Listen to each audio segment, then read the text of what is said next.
Olá, pessoal, tudo bem? Bom, eu resolvi fazer essa sessão extra aqui justamente para repercutir um pouco o filme, né, brasileiro que acabou de ser indicado ao Oscar em várias categorias. Na verdade, os 10 mil votantes da Academia de Artes e Ciências Cinematográfica reconheceram, né, o Ainda Estou Aqui como indicando para melhor filme, de modo geral, melhor filme estrangeiro e melhor atriz. Então, eu acho que é o momento realmente da gente, né, entender a grandiosidade disso. Estou até com a champanhe aberta aqui, ó. Bom, então vou comentar com vocês, começar comentando que realmente quando eu vi o filme, eu pensei isso. Eu disse, bom, dessa vez nós temos chance de ganhar o Oscar, porque isso já aconteceu com Parasita, né? Então, a academia está abrindo, ela tinha 5 mil votantes há uns 10 anos atrás, e ela começou, uns 20 anos atrás, e ela foi ampliando o número de votantes para que ficasse mais global. Que a gente sabe que sempre foi o Oscar, ele serve também para promover os filmes da indústria americana, né? Então, existe aí um jogo que também tem um lado político, né? Mas o Oscar vem mudando, e essa indicação, né, está demonstrando isso. Dessa vez eu acho que não tinha aquele filme que é uma unanimidade, né? Todos são bons, interessantes, mas realmente o filme brasileiro se destacou.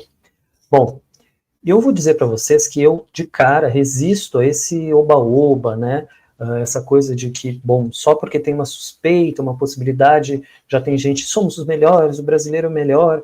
E eu pensei, né, que podia ser assim que as pessoas estivessem saindo um pouco da realidade. Até deixei passar um pouquinho para ver o filme. A gente sabe que os filmes argentinos são incríveis, e nem por isso todo dia eles são indicados a melhor filme estrangeiro, né? Tem várias coisas que poderiam dar errado com esse filme, né?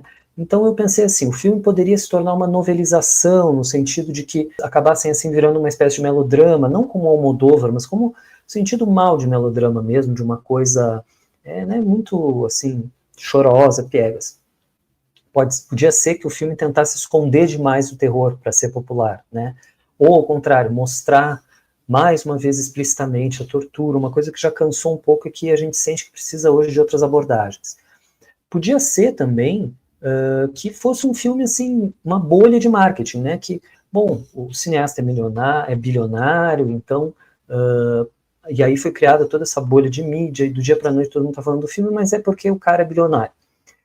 E eu acho que o filme consegue vencer todos esses obstáculos, né? Ele se impõe como um filme muito bom, não só pelas atuações. Tem ainda uma outra questão que poderia vir contra o filme, que é a questão de que um romance, né, ele foi baseado num romance. Então, um romance, ele é naturalmente uma fatia de vida, né? Ele foca no cotidiano. E não necessariamente um romance ele precisa ter o que num filme a gente espera, que é o início, o meio e o fim, né? Em geral, na estrutura clássica de roteiro, a gente quer que a última cena responda aos primeiros problemas lançados, tá? Claro que aí o cinema foi se atualizando, no século XX teve uma série de A Nouvelle Vague, teve uma série de movimentos, tá aí o David Lynch, que acabou de falecer, e o cinema também tem hoje um caráter um pouco narrativo, ele se abriu mais. E o filme, ele consegue dar um fechamento, ele consegue dar uma sensação de unidade, né, que, em tese, né, uma forma de ver um romance, vamos dizer assim, né? Poderia ter ficado uma coisa vaga. Também o filme supera isso. Eu gostaria de ressaltar que o Marcelo Rubens Paiva, né, que é o filho, que foi quem escreveu o livro, ele teve grande sensibilidade, né, para valorizar aquelas coisas que outras pessoas poderiam não ter valorizado, que é, por exemplo, a busca da verdade, que é a sua própria vida, né, e essa parte da história que é lidar com uma dor, né, que nunca foi trabalhada publicamente, nunca foi exposta publicamente. E, por exemplo, na Argentina teve várias transmissões de rádio para a STV, onde eles falaram das torturas, transmitiram o julgamento, aquele famoso. Então, as pessoas puderam viver esse luto, né, coletivamente, individualmente. Não foi o que aconteceu no Brasil. Então, ele soube ter a sensibilidade de valorizar, né, a vida das mulheres, a vida da sua mãe, a sua própria vida, porque ele não foi, digamos assim, ele não é um herói clássico, né, aquele herói que se sacrificou pela sua cidade ou pelo seu país por uma ideia. Ele é o filho, né, que de certa forma tem que aprender a ter sua própria identidade e, ao mesmo tempo, ele necessita viver com essa sombra e tentar resgatar, né, isso que ficou, de repente, não simplesmente vamos esquecer tudo. Então, a partir dessa sensibilidade dele de valorizar essas coisas cotidianas, né, como a busca da verdade durante anos e anos, é que tem o filme, senão nem filme teria, né. Bom, o filme também, não é óbvio que a gente valoriza muito a atuação da Fernanda Torres, né, mas o filme também não se reduziu a isso, né. O filme, ele tem, não é só o tema e a atuação, ele tem também um roteiro muito bom. Então, por exemplo, desde o começo nós estamos na praia, a água, aquela coisa relaxante, e de repente tem um helicóptero que passa. Então esse helicóptero é aquilo que a gente chama de arma de Chekhov, né? Quando aparece uma arma, aquilo já cria uma suspeita. Temos os filhos, com spoiler, tá, gente?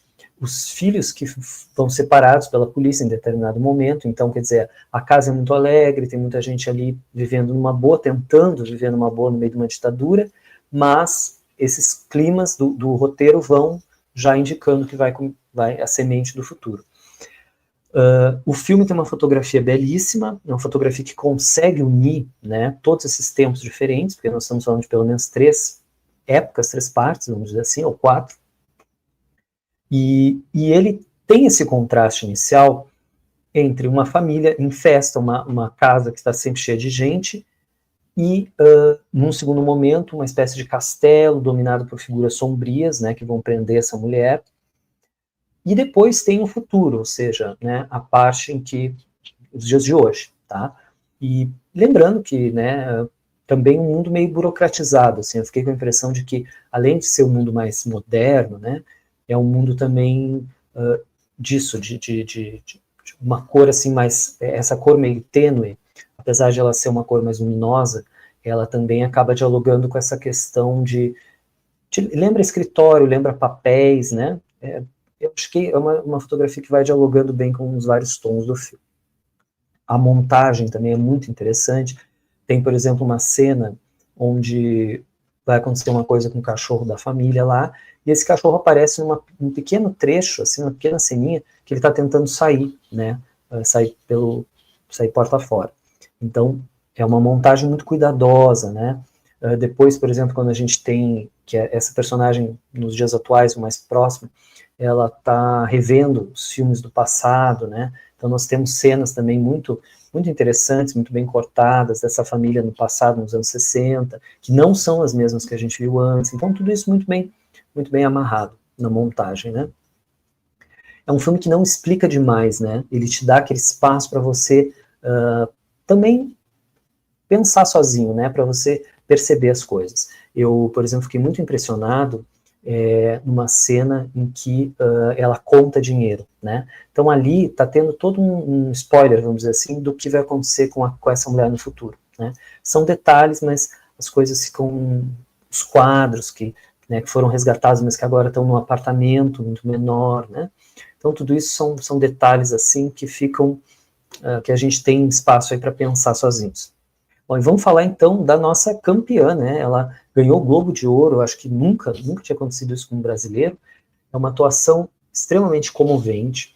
Ela tá muito bem, e eu vou ser bem sincero com vocês, eu achei que ela teria feito bem, mas que também, assim, o filme, né, levada pelo filme, digamos assim, o filme seria bom, ela ia fazer uma coisa decente. Mas é mais que isso, tá?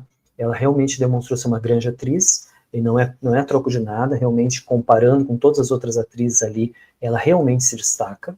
E eu vi uma entrevista dela dizendo assim, que a mãe dela disse uma vez que a Écuba, né, aquela personagem clássica, que é a rainha de Troia, então Troia destruída, as filhas são escravizadas, toda aquela tragédia, e Écuba não chora, teria dito a Fernandona, né? A Écuba, ela tenta não chorar, e isso eu acho que é meio que o que ela faz, né? Ela consegue comover a gente sem exageros, sem um choro exagerado, porque realmente a situação não permitia.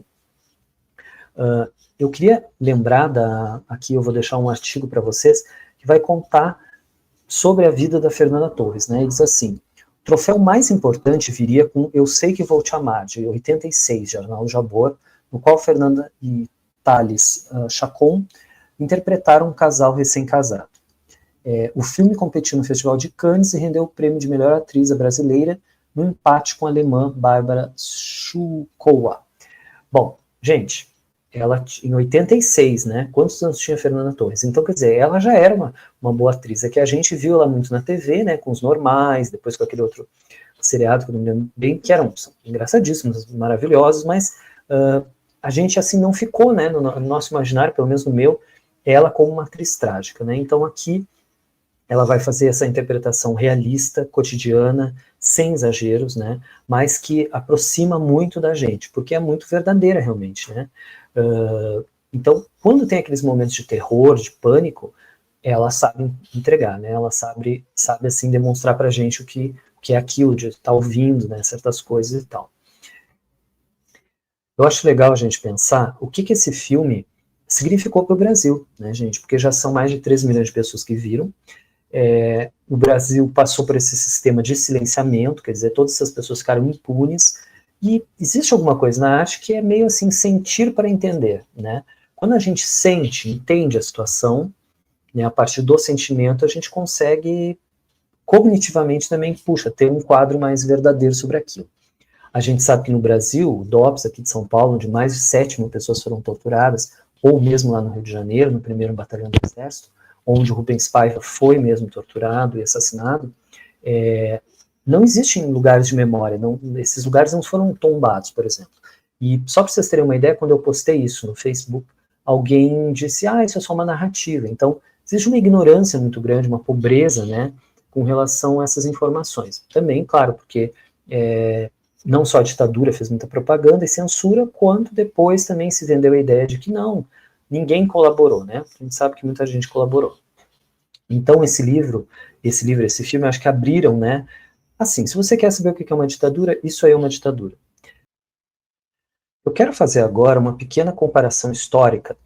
Espero que vocês não me levem a mal, mas é para dizer o seguinte, da importância, né? O que significa ser o melhor filme, né? Em tese, de todos os filmes feitos no mundo.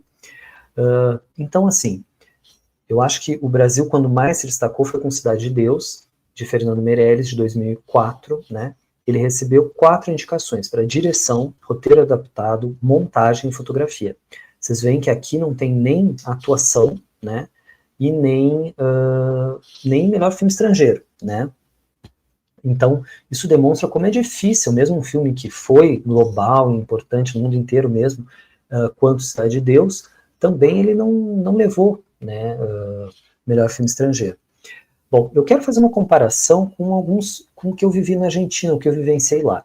Lá me disseram o seguinte, existe uma grande política, uma política muito sólida de produção, então os jovens dizem que levam mais ou menos 2 anos para filmar o roteiro no máximo, e você tem lugares de exibição, como o INCA, né, que é o Instituto de Cinema Argentino, e temos o Cine Gumón, por exemplo, que é bem central na frente do Congresso, e ali são exibidos filmes mesmo de produtores bem jovens, tem coisa que você vê que não é tão perfeita, mas dá a oportunidade de exibir, daquele filme ser comentado, de repente a pessoa vai receber depois outros fomentos.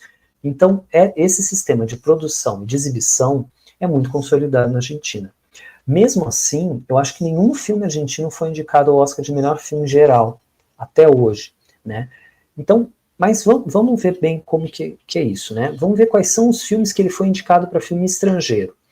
Eles foram indicados por História Oficial, de 1985, um filme perfeito, que conta, né, essa questão das crianças, um filme que eu daria nota 10.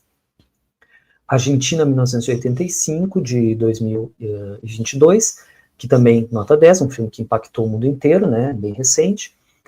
Relatos Selvagens, de 2014, eu daria nota 9, ele já é uma coisa mais satírica, né, são como vários curtas dentro do mesmo filme, mas também é um filme, né, muito bom.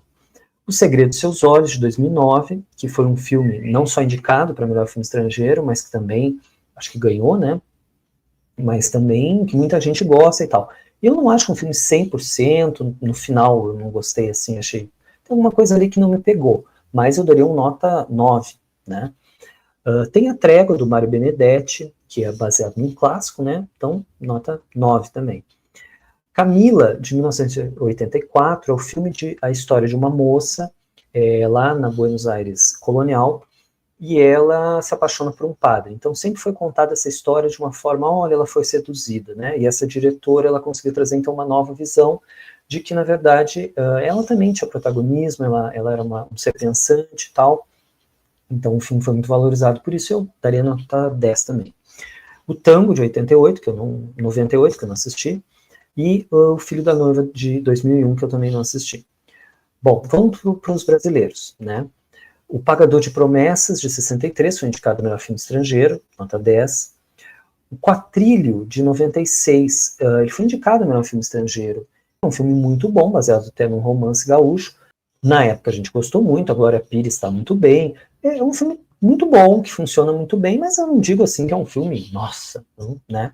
Então foi um dos nossos que representou, em 96.